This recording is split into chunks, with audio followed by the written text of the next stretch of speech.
नमस्कार साथियों। आज की न्यूज़ में हम आपके लिए लेकर आए हैं कि इजराइल ने किया हमास के ऊपर हमला।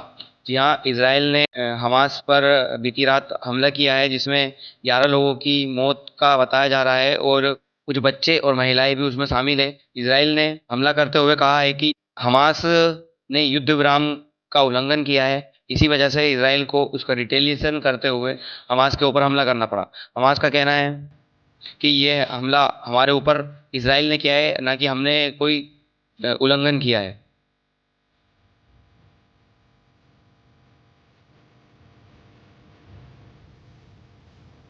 हमास पर युद्ध विराम तोड़ने का आरोप लगाने के कुछ घंटों बाद ही इजराइल ने युद्ध विराम बनाए रखने की घोषणा की।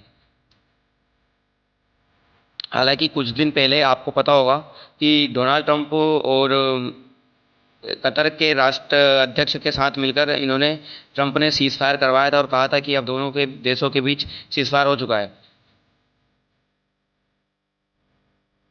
10 अक्टूबर को सीजफायर हुआ था। इस समझौते के अनुसार हमास को शेष 20 जीवित बंधकों को रिहा करना था और आईडीएफ के गाजा में येलो लाइन पर लौटने के बाद 72 घंटों के भीतर 28 मृतकों को सब जो है उन्हें इसराइल को सौंपने थे।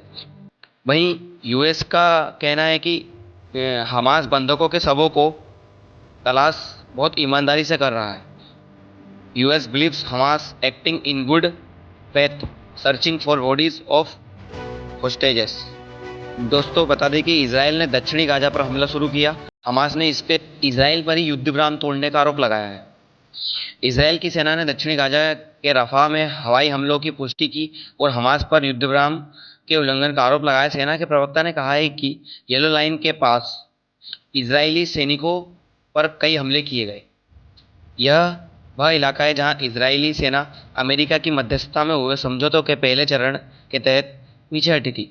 इजरायली प्रधानमंत्री बेंजामिन नेतन्याहू ने अपने सुरक्षा अधिकारियों को निर्देश दिया है कि वे गाजा पट्टी के आतंकवादियों ठिकानों पर खिलाफ कड़ा कदम उठाए, आतंकवादी ठिकानों पर हमला करते रहे। वहीं हमास ने कहा है कि युद्ध विराम का पालन कर रहा था मैं, और इसने इसराइल पर कई बार युद्ध विराम तोड़ने का आरोप लगाया है। जबकि अमेरिका के राष्ट्रपति का कहना है कि फिलिस्तीनी आतंकवादी संगठन हमास गाजा पट्टी में फिलिस्तीनी लोगों पर हमले की योजना बनाने के तैयारी कर रहा था। हमास ने इन आरोपों को हालांकि खारिज कर दिया और कहा है कि ये इजरायली प्रोपेगेंडा है।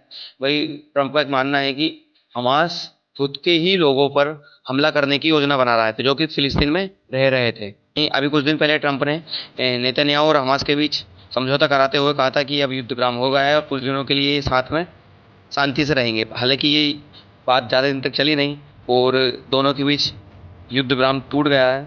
हालांकि इसराइल और हमास के बीच शांति के आसार नजर नहीं आ रहे। इस हमले में वहाँ के स्थानीय लोगों का माने तो 6 लोगों की मौत का बताया जा रहा है, लेकिन कुछ न्यूज चैनलों में ये इसमें 11 का आंकड़ा दिया जा रहा है। वहीं कुछ बच्चे और महिलाएं भी शामिल है। ये बहुत बेकार हमले को बताया गया है। लोगों ने कहा है कि ये इसराइल ने बहुत गलत किया है, जो जिसमें कुछ बच्चे और महिलाएं शामिल है। आपका क्या कहना है? इसराइल और हमास को लेकर जो युद्ध चल रहा है उसे बंद होना चाहिए या नहीं? इसराइल को क्या करना चाहिए? क्या गलती इसराइल की है या हमास की है? आप अपनी राय जरूर दें। मिलते हैं अगली वीडियो में। धन्यवाद।